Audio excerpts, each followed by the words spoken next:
السلام علیکم ورحمۃ اللہ وبرکاتہ۔ الحمدللہ رب العالمین والعاقبۃ للمتقین والصلاة والسلام علی سید الانبیاء والمرسلین وعلی آلہ وصحابہ اجمعین، اما بعد فاعوذ باللہ من الشیطان الرجیم، بسم اللہ الرحمن الرحیم۔ وَقَضَىٰ رَبُّكَ أَلَّا تَعْبُدُوا إِلَّا إِيَّاهُ وَبِالْوَالِدَيْنِ إِحْسَانًا إِمَّا يَبْلُغَنَّ عِندَكَ الْكِبَرَ أَحَدُهُمَا أَوْ كِلَاهُمَا فَلَا تَقُل لَّهُمَا أُفٍّ وَلَا تَنْهَرْهُمَا وَقُل لَّهُمَا قَوْلًا كَرِيمًا۔ صدق اللہ ومولانا رسولہ النبی الامین المکین الکریم، وعلی آلہ شاہدین و شاکرین والحمد للہ رب العالمین۔ تقریر کا آغاز کرنے سے پہلے اہل سنت والجماعت کے دستور کے مطابق ہم اور آپ مل کر اپنی غلامی کا ثبوت دیتے ہوئے گنبد خضراء میں آرام فرمانے والے آقا جناب احمد مجتبیٰ محمد مصطفیٰ صلی اللہ علیہ وسلم کی بارگاہ گہربار میں درود و سلام کا ہدیہ نثار کریں۔ پڑھیے بآواز بلند اللہم صلی علی سیدنا و مولانا محمد وبارک صلی علیہ الصلاۃ والسلام علیک یا رسول اللہ صلی اللہ علیہ وسلم۔ اور ایک مرتبہ بلند آواز سے جھوم جھوم کر نبی اور آل نبی کی بارگاہ میں درود و سلام کا ہدیہ نثار کریں۔ اللہم صلی علی سیدنا و مولانا محمد وبارک صلی علیہ الصلاۃ والسلام علیک یا رسول اللہ صلی اللہ تعالیٰ علیہ وسلم۔ میرا موضوع پچھلے جمعہ جو تھا ماں باپ کے ساتھ حسن سلوک، ماں باپ کے ساتھ احسان، یہی موضوع کو میں آج کے جمعہ آگے بڑھا رہا ہوں، اور اس سے اچھا موضوع اور اس سے بہتر موضوع ہو نہیں سکتا۔ شب برات کا بھی موقع ہے، اور آج ہم اپنے دوستوں سے، رشتہ داروں سے معافی وغیرہ مانگ رہے ہیں، بہت اچھی بات ہے، لیکن ہمارے گھر میں ہمارے بوڑھے ماں باپ ہیں، ہمیں ان سے بھی معافی مانگ لینی چاہیے۔ شب برات ہے، اور ماں باپ کا مقام و مرتبہ کیا ہوتا ہے یہ اللہ تبارک و تعالیٰ قرآن مجید فرقان حمید میں بتا دیا، حضور صلی اللہ علیہ وسلم نے احادیث کریمہ میں بتا دیے کہ ماں باپ کا مقام و مرتبہ کیا ہے۔ سورہ بنی اسرائیل 15ویں پاری کی آیت میں نے جو پچھلے جمعہ پڑھا تھا، اس جمعہ وہی آیت کی میں نے تلاوت کی ہے۔ اللہ تبارک و تعالیٰ قرآن مجید فرقان حمید میں ارشاد فرما رہا ہے، بنی اسرائیل 15واں پارہ، سورہ بنی اسرائیل 15واں پارہ صفحہ نمبر 3، اللہ تبارک و تعالیٰ فرما رہا ہے، اعوذ باللہ من الشیطان الرجیم، بسم اللہ الرحمن الرحیم، وقضیٰ ربک الا تعبدوا الا ایاہ۔ اے محبوب آپ فرما دیں، اے لوگوں تم اللہ تبارک و تعالیٰ کے علاوہ کسی اور کی عبادت نہ کرو، اللہ تعبدوا الا اللہ۔ اور جب اپنی عبادت اور اپنا حق جب اللہ تبارک و تعالیٰ نے بیان فرمایا لوگوں کو، اپنے حق کے بعد جس ہستیوں کا حق اللہ نے فرمایا، وبالوالدین احسانا، اور اپنے ماں باپ کے ساتھ حسن سلوک کرو۔ اپنے حق کے بعد اللہ تبارک، سب سے بڑا حق اللہ تبارک و تعالیٰ کا ہے، کیونکہ اس نے ہمیں پیدا کیا، انسان بنایا، اشرف المخلوقات بنایا، امت محمدی میں ہمیں پیدا کیا، ایمان والے گھر میں، اہل سنت والجماعت کے گھر میں ہم کو پیدا کیا، یہ اللہ کا احسان ہے۔ تو یہ سب سے بڑا حق کیا ہے؟ اللہ کا ہے۔ اللہ کے بعد جس ہستیوں کا ذکر آتا ہے، حق آتا ہے، اللہ تبارک و تعالیٰ قرآن میں فرماتا ہے وہ تمہارے ماں باپ ہیں۔ وبالوالدین احسانا، اپنے ماں باپ کے ساتھ حسن سلوک کرو۔ اما یبلغن عندک الکبر احدہما او کلاہما، جب یہ لوگ ماں باپ تمہارے دونوں یا پھر دو میں سے ایک بڑھاپے کو پہنچے، اما یبلغن عندک الکبر او کلاہما، دونوں یا پھر دونوں میں سے کوئی ایک بڑھاپے کو پہنچے، اف لکما، اف تک انہیں نہ کہو، اف لکما ولا تنہرہما، ان کو چھڑکو مت، ان کے سامنے بلند آواز سے بات نہ کرو، ان کو چھڑکو مت، تم یہ کیا کہہ رہے ہو، ان کو ڈراؤ مت، آنکھ بڑی کر کے انہیں دیکھو مت ماں باپ کو، ولا تنہرہما وقل لہما قولا کریما، ان کے لیے اپنے بازو پھیلا دو، بازو پھیلانے سے مراد ان کی خدمت کرو، اور ان کے سامنے ادب کے ساتھ بات کرو۔ یہ اللہ تبارک و تعالیٰ سورہ بنی اسرائیل میں فرما رہا ہے۔ ماں باپ کا اتنا بڑا مقام و مرتبہ اور ایسا ذکر بہترین اللہ تبارک و تعالیٰ نے ذکر اس آیت میں فرمایا ہے کہ تمہارے ماں باپ کا تم پر زیادہ حق ہے۔ جب یہ دو یا پھر دو میں سے ایک بڑھاپے کو پہنچے تو انہیں اف نہ کہو، انہیں اونچی آواز میں بات نہ کرو اور ان کے سامنے ادب کے ساتھ کھڑے رہو، یعنی وَقُلْ لَهُمَا قَوْلًا كَرِيمًا، اپنے بازو پھیلاؤ، ان کو چھڑکو مت اور ان کی خدمت میں ہمیشہ مستعد یعنی تیار رہو۔ یہ اللہ تبارک و تعالیٰ قرآن مجید فرقان حمید میں فرما رہا ہے۔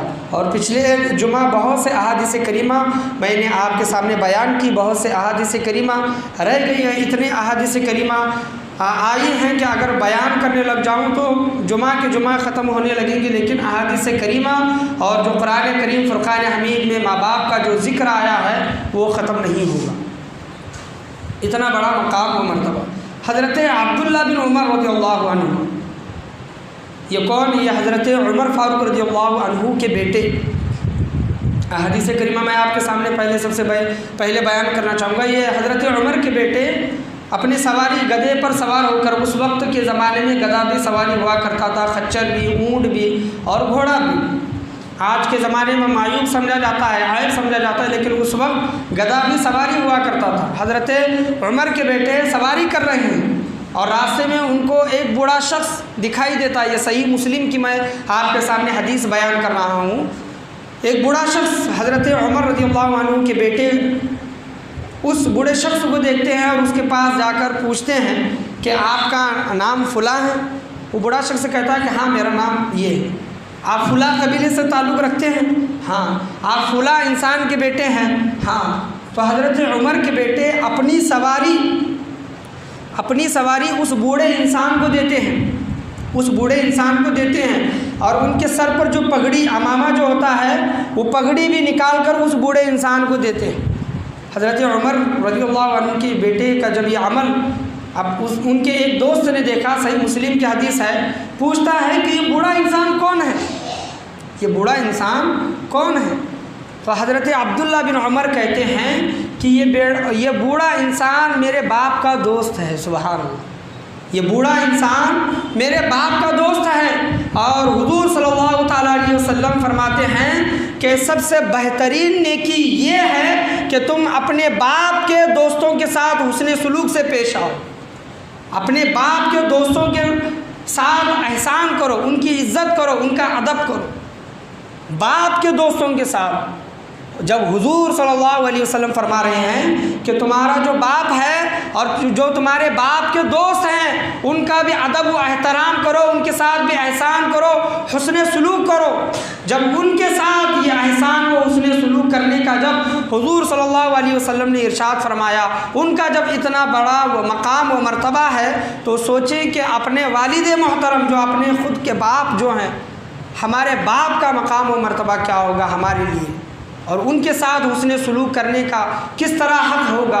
حضور صلی اللہ علیہ وسلم فرمایا کہ اپنے باپ کے دوستوں کے ساتھ بھی ادب و احترام کے ساتھ بات کیا کرو جس طرح تم اپنے باپ سے کیا کرتے تھے۔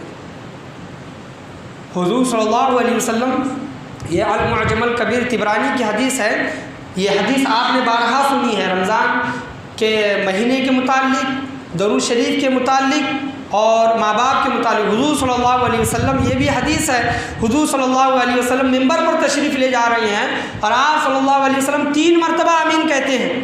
صحابہ کرام نے سنا حضور صلی اللہ علیہ وسلم آمین کہہ رہے ہیں، دعا کرنے والا دکھائی نہیں دیتا، دعا کرنے والا سنائی نہیں دیتا، لیکن حضور صلی اللہ علیہ وسلم 3 بار آمین کہا۔ جب خطبہ ہو گیا، نماز ہو گئی، تو صحابہ کرام نے پوچھا یا رسول اللہ، جب آپ ممبر پر تشریف لے جا رہے تھے تو آپ نے 3 مرتبہ آمین کہا، ایسا تو آپ کبھی نہیں کرتے، کیا بات ہے آپ نے 3 مرتبہ آمین کہا؟ تو حضور صلی اللہ علیہ وسلم کہتے ہیں کہ جب میں ممبر پر تشریف لے جا رہا تھا، جب میں نے پہلے زینے پر پیر رکھا، حضرت جبرائیل امی فرشتوں کے سردار تشریف لائے اور کہنے لگے یا رسول اللہ صلی اللہ علیہ وسلم، تباہ و برباد ہو وہ شخص جو رمضان کا مہینہ پائے، رمضان کا مہینہ اس کو ملے اور اپنی بخشش و مغفرت نہ کرے، اپنے گناہوں کی بخشش و مغفرت نہ کرائے رمضان کے مہینے میں، یا رسول اللہ ایسا شخص تباہ و برباد ہو۔ حضور صلی اللہ علیہ وسلم نے کہا کہ میں نے جبرائیل کے اس دعا پر آمین کہا، جب میں نے دوسرے زینے پر، دوسرے پائری پر جب پیر رکھا، دوسرے ممبر پر جب پیر رکھا، تو حضرت جبرائیل امین نے کہا کہ یا رسول اللہ، تباہ و برباد ہو وہ شخص جو آپ کا نامی اس میں گرامی سنے، محمد صلی اللہ علیہ وسلم آپ کا نام سنے اور آپ پر درود و سلام نہ بھیجے، ایسا شخص تباہ و برباد ہو۔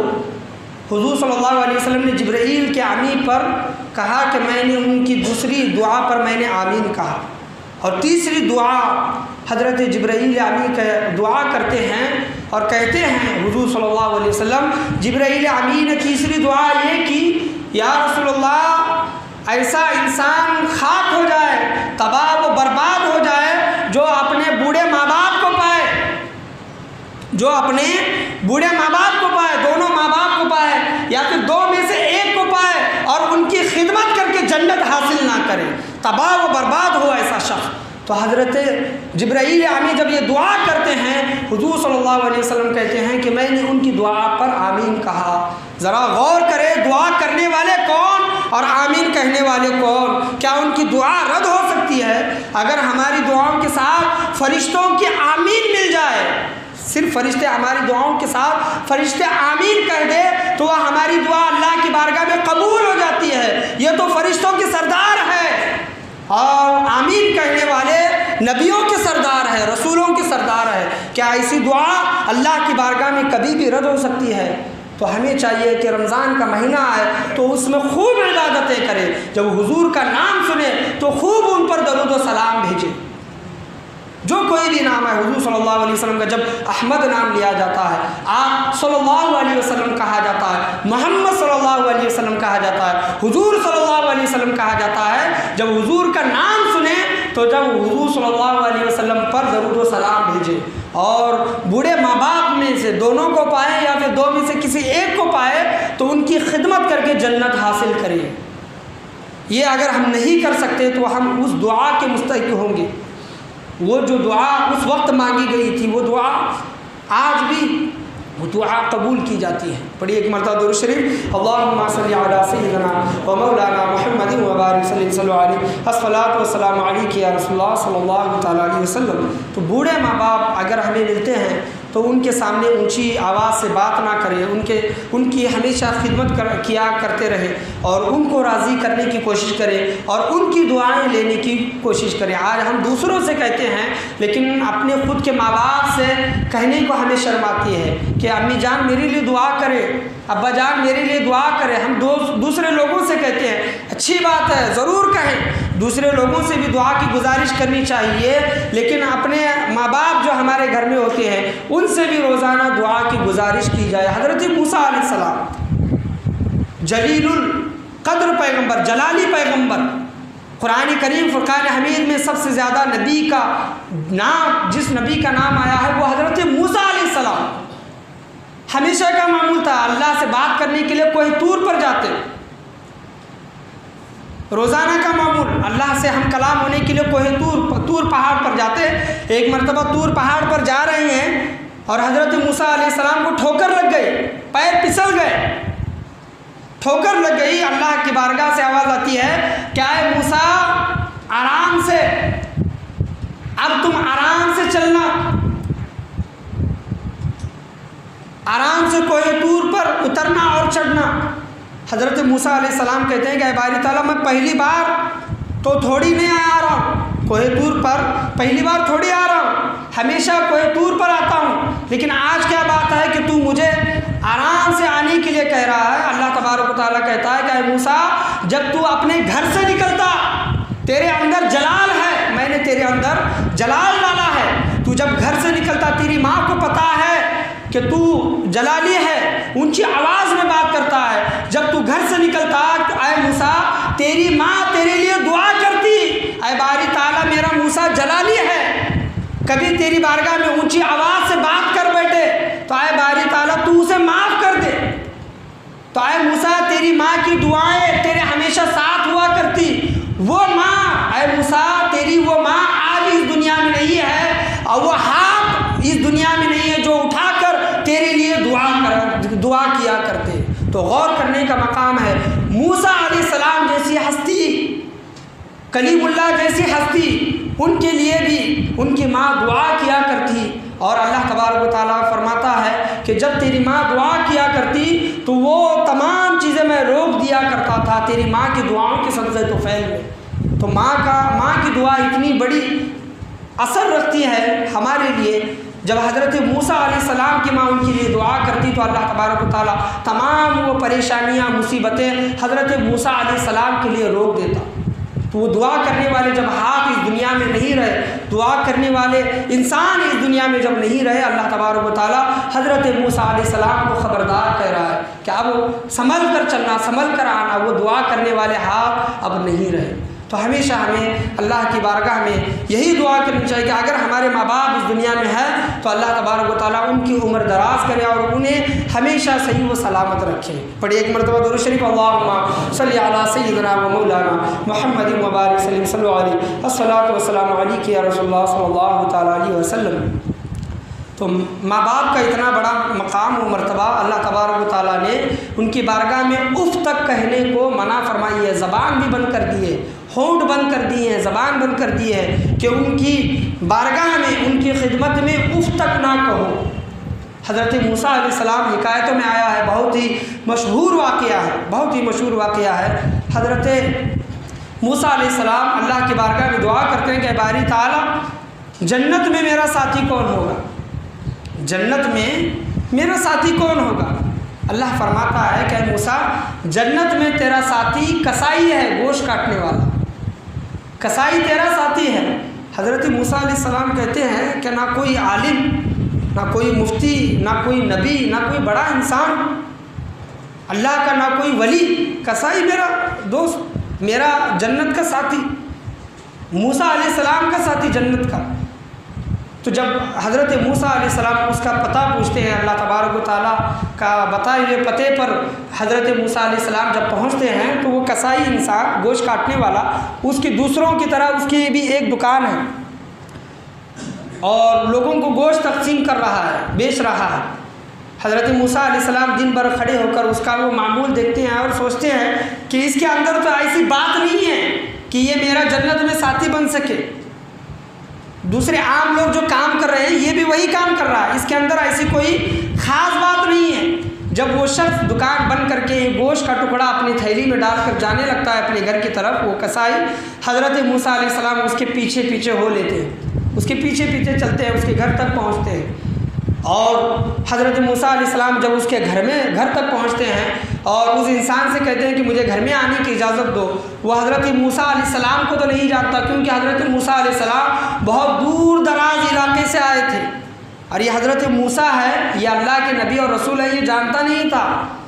اس نے اندر آنے کی اجازت دی اور وہ انسان اندر جاتا ہے، وہ کسائی اندر جاتا ہے اور آٹا نکال کر روٹی بناتا ہے، سالن بناتا ہے اور ایک بیڈ پر، ایک پلنگ پر، چارپائی پر ایک بڑھیا سوئی ہوئی ہوتی ہے، وہ کسائی جا کر اس بڑھیا کو ایک ہاتھ سے اوپر اٹھا کر دوسرے ہاتھ سے اس بڑھیا کو کھانا کھلاتا ہے۔ وہ کسائی بڑھیا کو کھانا کھلاتا ہے، کھانا کھلانے کے بعد بڑھیا سر ہلاتی ہے، کھانا بس مجھے کافی ہو گیا کھانا، تو اس کا منہ پہنچتا ہے اور جب اس کو سلانے لگتا ہے تو بڑھیا کچھ بڑبڑنے لگتی ہے، بڑبڑاتی ہے وہ بڑھیا۔ حضرت موسیٰ علیہ السلام دور بیٹھے ہوئے ہوتے ہیں تو وہ آواز سن نہیں پاتے کہ بڑھیا نے کیا کہا، بڑھیا نے کیا کہا۔ جب وہ اس بڑھیا کی خدمت سے وہ انسان کسائی فارغ ہو جاتا ہے اور حضرت موسیٰ علیہ السلام کے پاس آتا ہے تو حضرت موسیٰ علیہ السلام کہتے ہیں کہ یہ بڑھیا کون ہے؟ تو کسائی کہتا ہے کہ یہ میری ماں ہے، یہ میری بوڑھی ماں ہے۔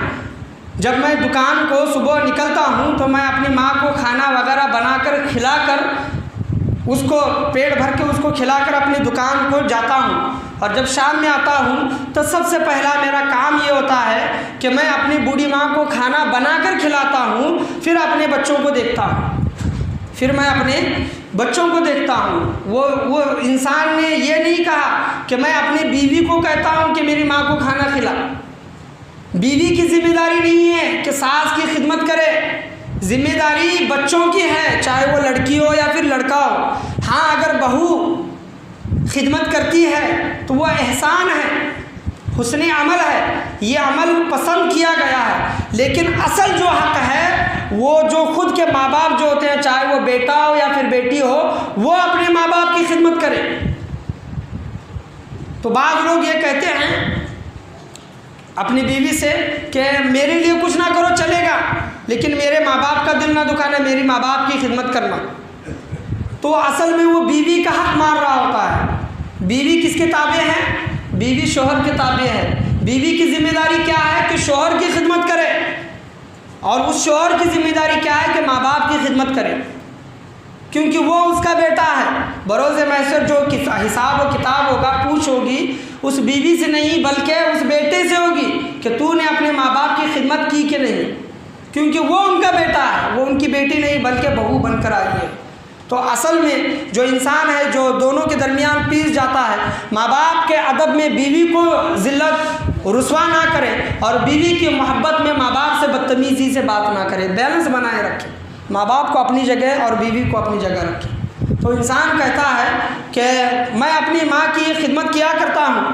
حضرت موسیٰ علیہ السلام پوچھتے ہیں اچھا ٹھیک ہے، جب اپنی ماں کو تو لیٹا رہا تھا کھانا کھلا کر، تیری ماں کچھ بڑبڑائی، اس نے کچھ کہا، وہ کیا کہا؟ حضرت موسیٰ علیہ السلام جب پوچھتے ہیں اس سے تو انسان کہتا ہے کسائی میری ماں ہے، بوڑھی ماں ہے، ماں تو آخر ماں ہوتی ہے، بوڑھی ماں ہے، ماں تو آخر ماں ہوتی ہے، میری ماں روزانہ یہ دعا کرتی ہے، تو میری ماں یہ دعا کرتی ہے روزانہ جب میں اس کو سلاتا ہوں کہ بیٹا اللہ تبارک و تعالیٰ تجھے جنت میں حضرت موسیٰ علیہ السلام کا ساتھی بنا ہے۔ سبحان اللہ، بیٹا اللہ تبارک و تعالیٰ جنت میں تجھے موسیٰ علیہ السلام کا ساتھی بنا ہے۔ تو وہ انسان کہتا ہے کہ موسیٰ علیہ السلام کہاں اور میں کہاں، میں تو ایک عام انسان، میں تو ایک معمولی انسان، اور وہ تو جلیل القدر پیغمبر کلیم اللہ، وہ کہاں اور میں کہاں، میری ماں تو بوڑھی ہے، وہ کچھ بھی دعا کرتی ہے۔ حضرت موسیٰ علیہ السلام روتے اور کہتے ہیں کیا اے نادان میں ہی موسیٰ ہوں؟ اللہ تبارک و تعالیٰ فرماتا ہے کیا اے موسیٰ جنت میں تو میرا ساتھی ہوگا۔ سبحان اللہ، جنت میں نبی کا ساتھی کون ہے؟ کسائی انسان، اس کا عمل کیا ہے؟ اس کا عمل کچھ بھی نہیں بلکہ ماں کی خدمت ہے۔ ماں کی خدمت میں اللہ تبارک و تعالیٰ نے ماں کی اس دعا کو قبول فرمایا اللہ نے، اور کہا کہ اے موسیٰ جنت میں تیرا ساتھی وہ کسائی انسان ہوگا۔ تو ماں کی خدمت کا صلہ درجہ انعام یہ ملتا ہے کہ اللہ تبارک و تعالیٰ ماں کی خدمت کرنے والوں کا اللہ تبارک و تعالیٰ جنت میں نبیوں کا ساتھی بنا دیتا ہے۔ تو ماں کی ہمیشہ، ماں باپ کی ہمیشہ خدمت کرنی چاہیے، ان کا دل نہیں دکھانا چاہیے۔ اللہ تبارک و تعالیٰ فرماتا ہے کہ اما یبلغن عندک الکبر او کلاہما، جب دونوں یا پھر دونوں میں سے ایک جب بڑھاپے کو پہنچے تو انہیں اف نہ کہو۔ اف، اللہ تبارک و تعالیٰ یہ بھی کہہ سکتا تھا کہ جب یہ جوانی کو پہنچے انہیں اف نہ کہو۔ اللہ تبارک و تعالیٰ نے یہ نہیں فرمایا کہ تمہارے ماں باپ جب جوان ہو تو انہیں اف نہ کہو۔ جوانی میں بھی ماں باپ کو اف نہیں کرنا چاہیے۔ ماں باپ اگر جوان ہیں تو اس وقت بھی انہیں اف یا پھر اونچی آواز میں بات، یا پھر ان کو ڈرانا، ان کو دھمکانا، انہیں مارنا، ان کی بے ادبی کرنا ان کی جوانی میں بھی نہیں کرنا چاہیے۔ لیکن اللہ تبارک و تعالیٰ نے ایک نقطہ یہاں پر بیان فرمایا، جب یہ بڑھاپے کو پہنچے تو انہیں اف نہ کہو۔ کیوں؟ کیونکہ انسان کا بڑھاپا ایک طرح کا بچپنا ہوتا ہے۔ انسان کا بڑھاپا ایک طرح کا بچپنا، آپ ماں باپ کی لاکھ خدمت کرو دن بھر، اگر آپ کے ماں باپ بوڑھے ہیں آپ ان کی دن بھر خدمت کرو، اور کوئی انسان باہر کا رشتہ دار انہیں ملنے کے لیے آئے اور پوچھے کہ آپ کا بیٹا آپ کی بیٹی کیا خدمت کرتے ہیں، تو اگر وہ بوڑھے ہوں گے وہ کہیں گے کہ میرا بیٹا کچھ خدمت ہی نہیں کرتا، میری بیٹی کچھ خدمت ہی نہیں کرتی۔ تو ان کا جو بڑھاپا جو ہوتا ہے وہ ایک بچپنے کی طرح ہوتا ہے۔ حکایت میں آپ کے سامنے بیان کرنا چاہوں گا، ایک حکایت، بچپنا اور بڑھاپے میں کیا فرق ہوتا ہے۔ ایک بوڑھی ماں اپنے بیٹے سے پوچھتی ہے کہ بیٹا کتنے بجے ہیں؟ بیٹا کہتا ہے کہ 2 بجے ہیں۔ ماں پھر پوچھتے ہیں کہ کتنے بجے ہیں بیٹا؟ 2 بجے ہیں ماں۔ پھر تھوڑی دیر کے بعد بیٹا ٹائم کیا ہوا ہے؟ ارے ماں میں نے آپ کو کتنی بار کہا 2 بجے، سمجھ میں نہیں آتا؟ تو ماں کہتی ہے کہ بیٹا الماری میں سے میرا ایک کچھ کاغذ کی چیزیں ہیں، کاغذ ہیں وہ لے کر آنا۔ تو بیٹا جا کر وہ کاغذ کی چیزیں لے کر آتا ہے اور ماں اپنے بیٹے کو نیچے بٹھا کر کہتی ہے کہ بیٹا دیکھ، جب تو چھوٹا تھا، بچپنے کا عالم تھا، تب تو نے ایک سوال مجھ سے 50 بار کیا تھا اور میں نے مسکرا کر 50 سوالوں کا جواب، مسکرا کر تیرے ایک ہی سوال کا جواب 50 بار دیا تھا۔ اس وقت میں نے تجھے ڈانٹا نہیں تھا، لیکن آج میں نے تجھ سے 4 بار کا سوال کر لیے، آج تو مجھے ڈانٹ رہا ہے، آج تو مجھے ڈانٹ رہا ہے۔ تو بتانے کا مقصد یہ ہے کہ بچے، میں نے ایک جگہ پر پڑھا تھا کہ بچے اگر ماں کے پاس رہتے ہیں تو دن بھر میں، رات بھر میں، 24 گھنٹے میں بچے ماں سے 300 سے بھی زیادہ بار سوال کرتے ہیں۔ جب بچے بولنے لگتے ہیں، ماں وہ کیا ہے، ماں وہ کیا ہے، ماں یہ کیا ہے، ماں وہ کیا ہے، ماں انہوں کیوں نہیں آئے، انہوں کیوں نہیں، ایسے سوالات ماں باپ سے 300 سے زیادہ مرتبہ کرتے ہیں۔ اگر وہی ماں باپ بوڑھے ہو جائیں، وہی ماں باپ بوڑھے ہو جائے اور اپنے بچے سے سوالات کرنے لگے تو بیٹا اور بیٹی غصہ ہو جاتے ہیں۔ تو اللہ تبارک و تعالیٰ یہی ارشاد فرماتا ہے، جب یہ بڑھاپے کو پہنچ جائے تو انہیں اف نہ کہو۔ جوانی کا ایک، ماں باپ کا جوانی کا عالم ہوتا ہے، ماں باپ جب جوان ہوتے ہیں، بچہ بھی جب بڑا ہوتا ہے تو اس وقت ماں باپ کا ذہن صحیح و سلامت رہتا ہے۔ اگر بیٹا یا پھر بیٹی کوئی کام کر رہا ہے تو ماں باپ مشورہ دیتے ہیں کہ بیٹا یہ کام کر، یہ کام نہ کر، یہ کام میں نقصان ہے، یہ کام میں فائدہ ہے۔ جوان ہیں، لیکن جب ماں باپ بڑھاپے کو پہنچ جاتے ہیں تو ان کا ذہن بگڑ جاتا ہے، ان کا ذہن بگڑ جاتا ہے، وہ بچے کی طرح ہو جاتے ہیں۔ اگر آپ ان کی دن بھر بھی خدمت کرنے لگے تب بھی وہ آپ کو گالیاں دیں گے، تب بھی وہ آپ کو بھلا برا کہیں گے۔ اس وقت کی گھڑی آزمائش کی گھڑی ہوتی ہے۔ اللہ تبارک و تعالیٰ تمہیں ماں باپ کے ذریعے آزما رہا ہوتا ہے۔ اس وقت تم پار ہو گئے، پاس ہو گئے، کامیاب ہو گئے تو اللہ کی بارگاہ میں بھی تم کامیاب ہو جاؤ گے۔ اور اس وقت تم نے اپنی زبانوں کو کھولا، ماں باپ کو تنگ کیا، ماں باپ کی بے ادبی کی، ماں باپ کو مارا تو اللہ تبارک و تعالیٰ کی بارگاہ میں بھی ناکامیاب ہو جاؤ گے۔ اللہ تبارک و تعالیٰ تمہیں بے نمازی ہیں، اللہ تبارک و تعالیٰ چاہے اپنے فضل سے معاف کر سکتا ہے۔ گنہگار ہیں، بدکار ہیں، زنا خور ہیں، سود خور ہیں، اللہ تبارک و تعالیٰ چاہے اپنے فضل و کرم سے معاف فرما سکتا ہے۔ لیکن اگر ماں باپ کے نافرمان ہے، ماں باپ کا دل دکھایا ہے، جب تک ماں باپ اس اولاد کو معاف نہیں کرے گی اللہ تبارک و تعالیٰ بھی اولاد کو معاف نہیں فرمائے گا۔ یہ حقوق العباد میں سے ہے، لوگوں کے حقوق میں سے ہے۔ تو اللہ تبارک و تعالیٰ نے یہ کیوں کہا کہ جب تمہارے ماں باپ بڑھاپے کو پہنچ جائے، کیونکہ بڑھاپا ایک طرح کا کیا ہوتا ہے، بچپنا ہی ہوتا ہے۔ ماں باپ وہ گھڑی آزمائش کی گھڑی ہوتی ہے، امتحان کی گھڑی ہوتی ہے۔ ہم امتحان میں کیا بستر پر پڑے تو اولاد کی ذمہ داری ہے، اولاد کی، بیٹی ہو یا پھر بیٹا ہو، بہو یا پھر داماد کی نہیں، بلکہ بیٹا یا پھر بیٹی کی ذمہ داری ہے کہ ماں باپ کی خدمت کریں۔ ماں باپ کی خدمت کا صلہ کیا ملا، یہ آپ حضرت موسیٰ علیہ السلام کے واقعے سے دیکھ سکتے ہیں۔ آج ہم ماں باپ کے ساتھ برا سلوک کریں گے، ان کے ساتھ بدتمیزی کریں گے تو کل ہماری اولاد ہمارے ساتھ بھی بدتمیزی کرے گی، برا سلوک کرے گی۔ حکایت میں ایک انسان اپنے باپ کو گلے میں رسہ ڈال کر، ایک بیٹا اپنے باپ کو گلے میں رسہ ڈال کر کھینچتا ہے اور دروازے کی چوکھٹ تک لاتا ہے اپنے باپ کو۔ بیٹا اپنے باپ کو گلے میں رسہ ڈال کر کھینچ کر چوکھٹ تک لاتا ہے، بوڑھا ہو گیا ہوتا ہے تو باپ کہتا ہے کہ بیٹا بس کر، چوکھٹ تک تو نے جو مجھے لے کر آیا ہے بس کر، اس سے آگے نہ لے جا۔ تو بیٹا پوچھتا ہے کہ کیوں؟ تو وہ بوڑھا باپ کہتا ہے کہ میں نے بھی اپنے باپ کو یہیں تک کھینچ کر لایا تھا، اگر تو مجھے اس کے آگے لے کر جائے گا تو گنہگار ہو جائے گا، آج میرا بدلہ مجھ کو مل گیا ہے۔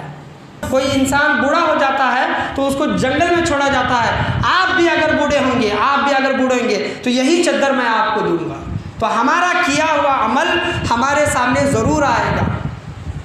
اور اولاد کی بھی تربیت، ماں باپ کی ذمہ داری ہے کہ اولاد کی تربیت کس طرح کی جائے، ماں باپ کا مقام و مرتبہ کیا ہوتا ہے، رشتہ داروں کا حق کیا ہوتا ہے، ہم یہ اولاد کو نہیں سکھاتے۔ اور اولاد غلط سنگتوں میں، غلط دوستوں میں، غلط نظارے دیکھ کر ماں باپ کے ساتھ بدسلوکی کرتی ہے تو اس کے ذمہ دار کہیں نہ کہیں ماں باپ بھی ہوتے ہیں۔ لیکن جب اولاد کو شعور آ جاتا ہے، اولاد جب بالغ ہوتی ہے تو اس کو ضروری ہے کہ لوگوں کے حق کیا ہے یہ جاننا، ماں باپ کے حق کیا ہیں یہ جاننا۔ پڑوسیوں کے، رشتہ داروں کے، بھائی بہن کے، اولاد کے حق کیا ہیں، یہ تمام چیزوں کو جاننا اس انسان کے لیے ضروری ہو جاتا ہے۔ تو آج ہم جس کے ساتھ جس طرح کا رویہ کریں گے ہمارے ساتھ وہی معاملہ پیش آئے گا۔ تو اللہ تبارک و تعالیٰ فرماتا ہے کہ جب تمہارے ماں باپ، بوڑھے ماں باپ بڑھاپے کو پہنچ جائے، دو ہو یا پھر دو میں سے کوئی ایک بڑھاپے کو پہنچے، تو انہیں اف نہ کہو، ان کی شان میں بلند آواز سے بات نہ کرو، ان کی ہمیشہ ادب کیا کرو، تعظیم کیا کرو، ان کی خدمت کیا کرو۔ آج شب برات کل جو چل رہی ہے، موبائلوں پر میسج وغیرہ بھیجے جاتے ہیں، موبائلوں پر میسج وغیرہ بھیجے جاتے سے مارا ہے تو ہاتھ جوڑ کر معافی مانگے کہ بھائی میں نے تجھے مارا ہے، تکلیف دی ہے، تم مجھے معاف کر، اور اس کے سامنے جا کر، آمنے سامنے جا کر ان سے بات کر کے ان سے معافی مانگے۔ زبان سے کسی کا دل دکھایا ہے، کسی اور طریقے سے دل دکھایا ہے، تو سامنے جا کر جو معافی مانگی جاتی ہے، ایک دوسرے جو معافی مانگتے ہیں، تو معافی مانگنے کی وجہ سے آپس میں جو محبت بڑھتی ہے، دل میں جو محبت پیدا ہوتی ہے، وہ موبائل کے میسج بھیجنے سے نہیں ہوتی۔ آج ہم ان لوگوں سے بھی معافی مانگتے ہیں جن سے ہم نے مہینوں سے بات نہیں کی، مہینوں سے بات نہیں کی، دیکھا بھی نہیں ان کو، مطلب دوسری جگہ پر رہتے ہیں، لیکن ان کو میسج بھیج رہے ہیں کہ بھائی میں نے آپ کا اگر دل دکھایا تو مجھے معاف کرو۔ لیکن گھر میں ماں باپ ہیں، گھر میں بھائی بہن ہیں، چچا چاچی ہیں، دادا دادی ہیں، نانا نانی ہیں، کبھی ہم نے ان کو سال بھر میں کبھی اونچی آواز سے بات کی ہوگی، کبھی ان کو چھڑکا ہوگا، کبھی ان کا کہنا نہیں مانا ہوگا، تو پہلے حقدار ہمارے ماں باپ ہیں، ہمارے گھر کے لوگ ہیں۔ ہمارے گھر کے لوگوں سے معافی مانگیں اور کہیں کہ ہم نے آپ کا دل دکھایا ہے تو معاف کریں، شب برات آنے والی ہے تو ہمیں معاف کریں۔ تو ہم اپنے ماں باپ سے معافی مانگنا ہمیں شرم محسوس ہوتی ہے، لیکن جب ہم وہی معافی دوستوں سے معافی مانگتے ہیں تو ایک فخر محسوس کرتے ہیں۔ تو پہلے حقدار جو ہیں کون ہیں؟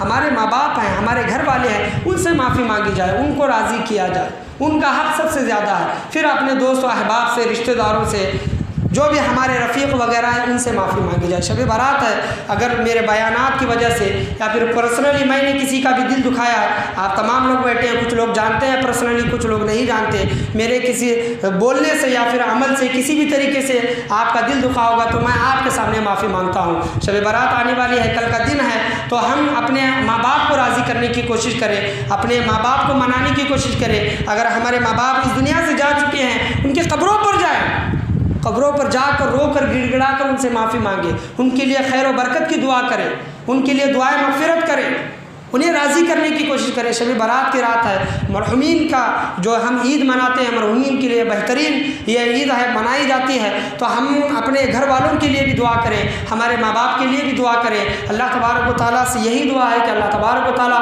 ہمارے جن کے ماں باپ زندہ ہیں ان کو صحیح سلامت رکھے، ان کی عمر دراز کرے، جن کے ماں باپ یا پھر ماں یا پھر باپ میں سے کوئی انتقال فرما چکے ہیں یا پھر دونوں انتقال فرما چکے ہیں، اللہ تبارک و تعالیٰ شب برات کے صدقۃ و فعل میں ان کی بخشش و مغفرت عطا فرمائے، اللہ تبارک و تعالیٰ ان کے درجات کو بلند عطا فرمائے۔ اللہ تبارک و تعالیٰ سے دعا ہے کہ شب برات ہے تو بولنے چالنے میں کسی بھی قسم کی غلطی، کمی، بیشی، کوتاہی، خامی ہوئی ہو، اللہ تبارک و تعالیٰ اپنے فضل و کرم سے اسے معاف عطا فرمائے۔ جب ہمارے ماں باپ بڑھاپے کو پہنچے، جوانی کا تو دور کی بات ہے، جوانی میں بھی الٹا بولنا نہیں چاہیے، بلند آواز سے نہیں بولنا چاہیے، ان کو ناراض نہیں کرنا چاہیے، لیکن جب خاص کر کے جب ماں باپ بڑھاپے کو پہنچے تو اللہ تبارک و تعالیٰ سے دعا ہے کہ بڑھاپے میں ماں باپ کی خدمت کرنے کی خلوص دل کے ساتھ اللہ تبارک و تعالیٰ ہمیں توفیق و رفیق عطا فرمائے۔ اور اللہ تبارک و تعالیٰ سے یہی دعا ہے کہ اللہ تبارک و تعالیٰ ہم تمام لوگوں کی بخشش و مغفرت عطا فرمائے۔ شب برات آنے والی ہے تو اسی شب برات کے صدقۃ و فعل میں نامہ اعمال اللہ کی بارگاہ میں پیش ہوتے ہیں، کس کا انتقال اگلے سال تک ہونے والا ہے، کس کی موت لکھی جانے والی ہے، یہ بھی لکھی جاتی ہے۔ تو اللہ تبارک و تعالیٰ سے دعا ہے کہ اللہ تبارک و تعالیٰ اگر چاہے تو ہم تمام لوگوں کی بخشش و مغفرت فرما سکتا ہے۔ تو اللہ تبارک و تعالیٰ سے دعا ہے کہ اگر اللہ نے ہمارے زندگیوں میں یہ لکھا ہے کہ ہم اگلے سال تک زندہ نہ رہیں گے تو اللہ تبارک و تعالیٰ سے دعا ہے کہ یہی سال ہمیں اللہ کو راضی کرنے کی اور ہمیں آخرت کی تیاری کرنے کی اللہ تبارک و تعالیٰ ہمیں توفیق و رفیق عطا فرمائے۔ لا الہ الا اللہ محمد رسول اللہ صلی اللہ تعالیٰ علیہ وسلم، وآخر دعوانا ان الحمد للہ رب العالمین۔ جن لوگوں نے سنتیں نہیں پڑھی وہ لوگ آگے آئیں، صفحے کو مکمل کریں، پیچھے بہت سے لوگ بیٹھے ہوئے ہیں، صفحوں کو مکمل کریں، خطبے کے لیے دو زانو ہو کر بیٹھ جائیں۔